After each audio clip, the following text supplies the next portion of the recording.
I was born in 1984, so I just turned 40 this year. I've been out of work for 2 years now. Back in 2011 and 2015, I bought 2 homes, one in my hometown and the other in my wife's. And right after buying, the prices for both properties doubled.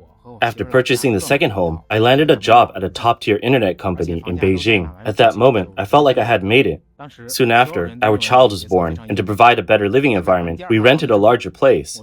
Our family income was over 500,000 yuan annually, with savings in 2 homes, comfortably middle class.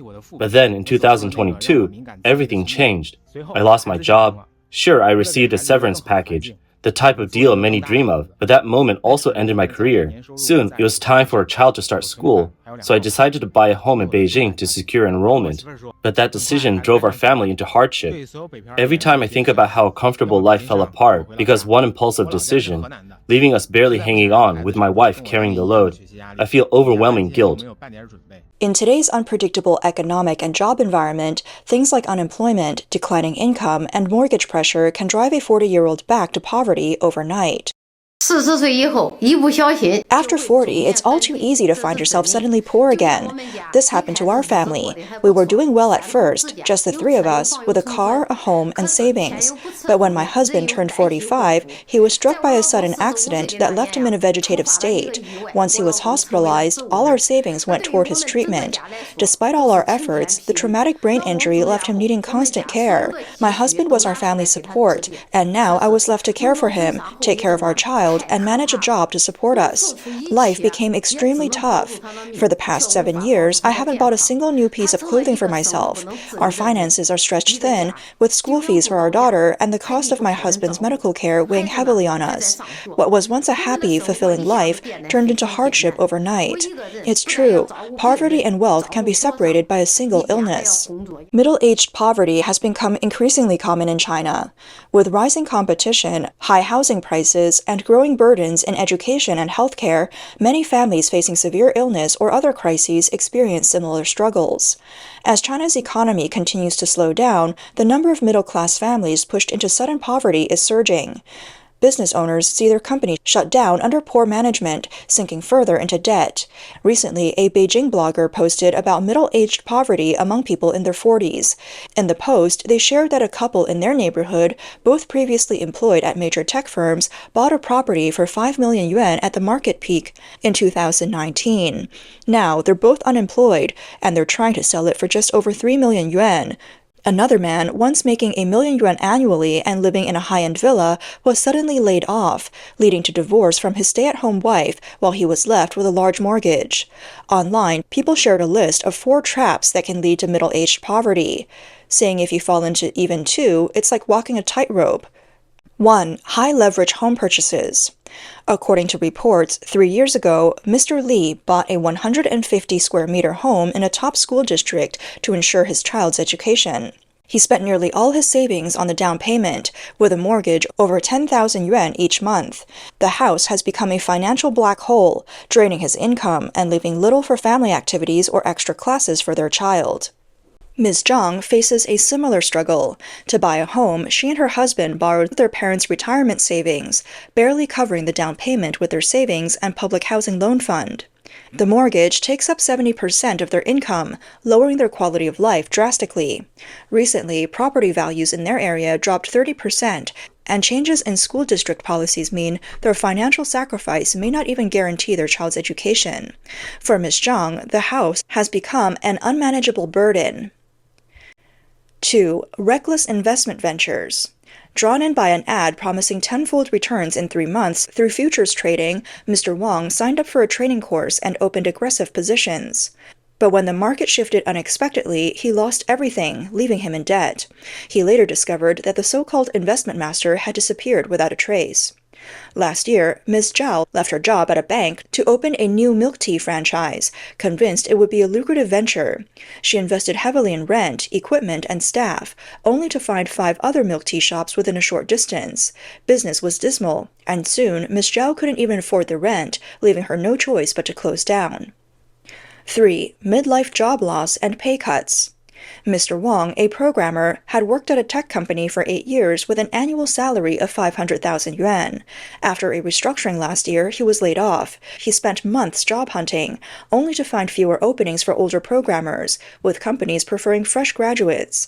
When he did receive offers, they were for much lower salaries. He ultimately turned to freelance work, but his income is now just a third of what it once was, and his once comfortable life has slipped away. 4. Neglecting health. Mr. Qian, known as a workaholic, regularly stayed up late, skipping meals and pushing through meetings. One day he collapsed at the office, only to be rushed to the hospital and diagnosed with a perforated stomach ulcer. After surgery, he had to take half a year off work to recover. His doctor warned that if he continued on this path, he was at risk of sudden death. It was only then that Mr. Qian realized that no amount of money could replace his health. Some people have joked about the middle-class traps: a million-yuan mortgage, a stay-at-home spouse, and children in international schools.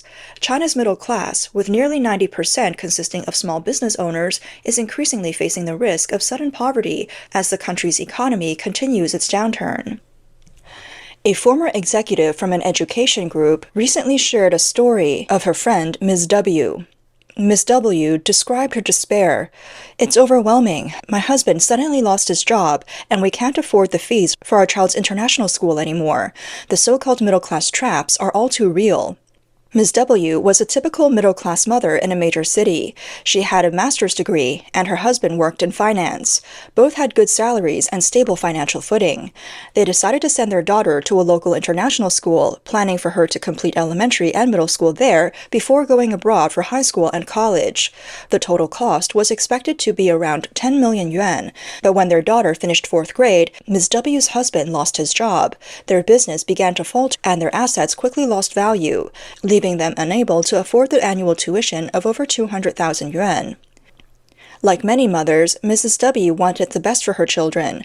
However, given the current economic pressures, they need to consider education costs, competitiveness, admission rates, and the job market. Reports show that middle-aged individuals face a high risk of sudden poverty. After years of hard work to build assets, they live in constant fear of financial collapse, as one misstep could mean losing everything. Many middle-class families live comfortably with cars, homes, and savings, but a serious illness can bring poverty overnight. A well-known blogger shared his experience. A hard-working manager at a company, he was known for his dedication, often pushing himself to work through sickness. By 37, he had achieved financial success, with a home, a car, and a decent amount of savings. But 2 years ago, after a night of heavy drinking with clients, he was hospitalized for the first time, only to be diagnosed with mid-stage liver cancer. The 2-year treatment drained all his savings, forced the family to sell the car, and left them in debt. A former fashion magazine editor once said that after her own cancer diagnosis, the difference between wealth and poverty is one illness. Middle-aged people push themselves every day for financial gain, only to realize that when they're in a hospital bed, they've exhausted their life savings and can't even afford a hospital room. Beyond healthcare costs, many middle-class families feel pressured to spend heavily on their children's education. They put their children in top private schools and later pay high tuition for foreign universities. One overseas graduate shared his story. He attended an international high school, which cost 450,000 yuan over 3 years. Later, he went to the University of Leeds in the UK, where his tuition and living expenses totaled 2.4 million yuan. He then pursued a master's at the Cass Business School in London, spending another 700,000 yuan annually. Altogether, his education cost his family nearly 4 million yuan. After returning to China, his starting salary was under 10,000 yuan per month. His family, despite ordinary working-class backgrounds and a modest 80-square-meter home, struggled financially due to the heavy investment in his education. Financial commentator Yang Guoying pointed out that 90% of Chinese middle-class families are small business owners, and a large proportion of their wealth is tied up in real estate. The Shenzhen Real Estate Information Network commented that the past 20 years were a golden era for China's property market. Starting in late 2015, housing prices soared for 6 years straight, and many people eagerly invested, enjoying profits as prices rose. However, as the government increased regulations on the housing market to control prices, and as the pandemic and global economic downturn continued, this optimistic trend quickly changed.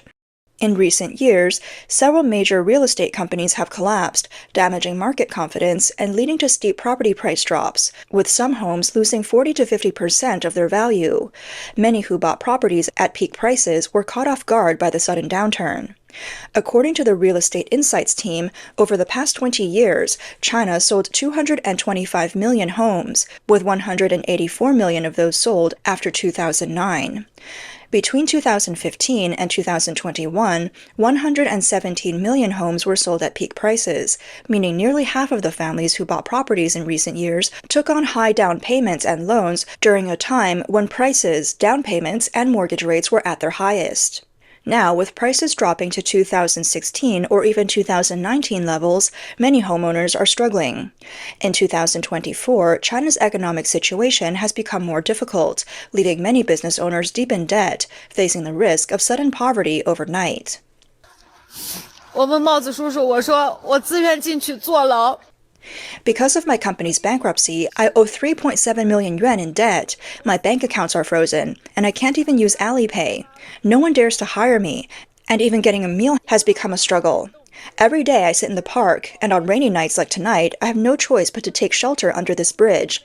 Everyone around me seems to take pleasure in my misfortune, laughing at my downfall. I feel completely abandoned and betrayed. It's unbearable. At this point, I'd rather be somewhere I could at least have a meal and a roof over my head.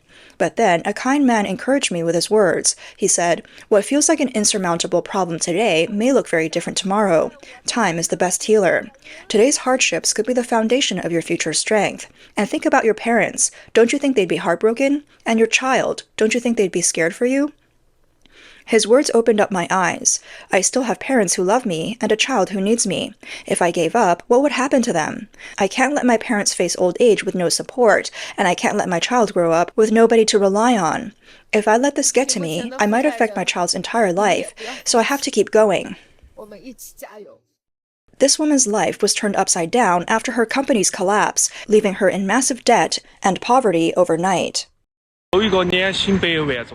This is a real, raw story of a middle-class family with $1 million income falling to zero overnight. This person reached out to me before the pandemic to get a 5-year home equity loan. Now that the loan term is ending, I called to check in, only to find out he's on the verge of default. His assets are even being put up for auction. It turns out he used the loan not for business, but to speculate on properties in Zhongshan. He made some money in the early years, but later took on more financing here and poured it all back into property. Last year, Shenzhen's housing market plummeted. Many sold their homes in Zhongshan and mortgaged the Shenzhen properties. The massive sell-off in Zhongshan led to a market crash. His investment property price fell from 14,000 yuan per square meter to 7,000, below the down payment amount. He tried everything, monthly mortgage payments, listing the property, but now he's out of cash flow, and the property still won't sell. This man, once lived well in Chengdu, is now completely destitute. The steep drop in housing prices has left many real estate investors impoverished overnight. Today, it's not just smaller businesses facing bankruptcy. Even some well-known private enterprises are struggling. Reports indicate that out of 28 major corporations recently covered in the media, a third are on the brink of bankruptcy or takeover. In response, China's government has introduced various consumer stimulus policies to boost consumer recovery by promoting domestic spending. However, these measures have sparked strong reactions from citizens, many of whom say they're already financially stretched and cannot handle additional spending. Despite China's efforts to stimulate consumer spending through various policies, the impact has been minimal, and criticism from the public is widespread. Recently, a popular animated video circulated online, where an elderly man angrily said, "Experts claim that traveling will boost spending. How am I supposed to do that? With the little money I have, I'd be broke before even reaching the city outskirts. How is that supposed to stimulate anything?" One viewer commented, "If I had money, don't you think I'd know how to spend it?" Another wrote, "I'm financially struggling, not incapable. I have many ways to spend, I just don't have ways to earn. You keep talking about stimulating spending. Why don't you stimulate incomes? It's not excitement I lack, it's money." Professor Ye Yaoyuan from the University of St. Thomas remarked that China's economic measures are mere attempts to cover up problems rather than resolve them. Director of the Institute for National Defense and Security Research in Taiwan, Shen Mingshi, recently commented that China is out of ideas for saving its economy. Stock market stimulus measures have left many people financially trapped, while the real estate issues and local government finances remain unsolved. He noted, these economic rescue measures are like fireworks, briefly brilliant but quickly fading into the darkness, with little confidence from domestic or international observers.